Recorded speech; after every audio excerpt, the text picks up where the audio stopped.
زاتر شاویم تر سر پاتا لب دخپل دلبر دا گڑی کی چلی جمعتنو کی چل چی بیوشی پٹکے تی یوزی کیو لے گیو دے پا بلزی کیو لے گیو دا کرن دل سوک ورکے دا گروہ پاسل کی دل کرن ملاوی دا گروہ سوک ورکے شیطان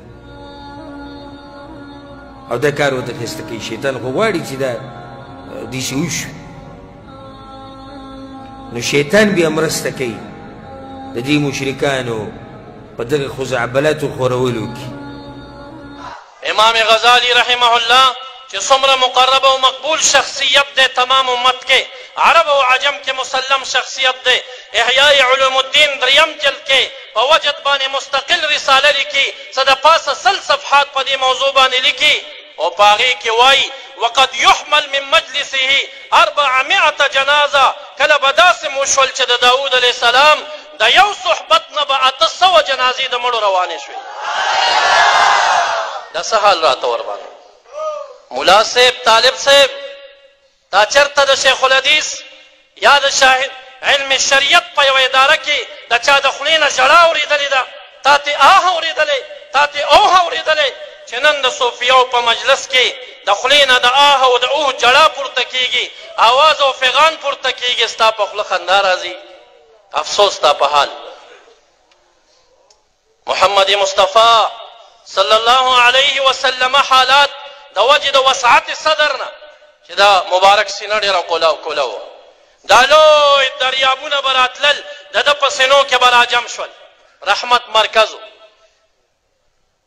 خو بیا هم انا سنلقي عليك قولا ثقيلا هغه مبارک په حق کې د بخاري شریف روایت 2 قسمه 2 الفاظو باندې مروي دي چې کله به وحی نازلېده ترجف بوادره، د 2مې صفحې حدیث د امام بخاري اول جلد.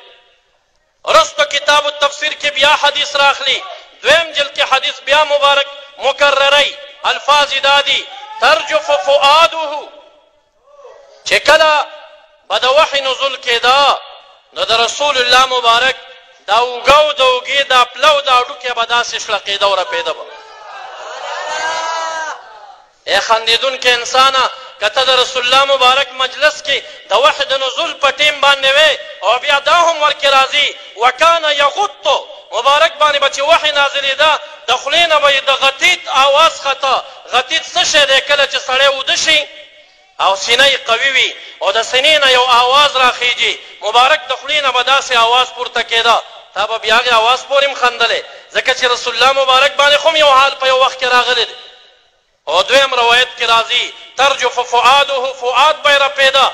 د فؤاد متعلق ابن کثیر رحمه الله البدایه کې 4 قول راخلي، 4م قول راخلي وایي عظم ناطی معظم د صدی د سینې دا غټه ټوټه نه ده، وایي دا به د رسول الله مبارک داسې شړپېده.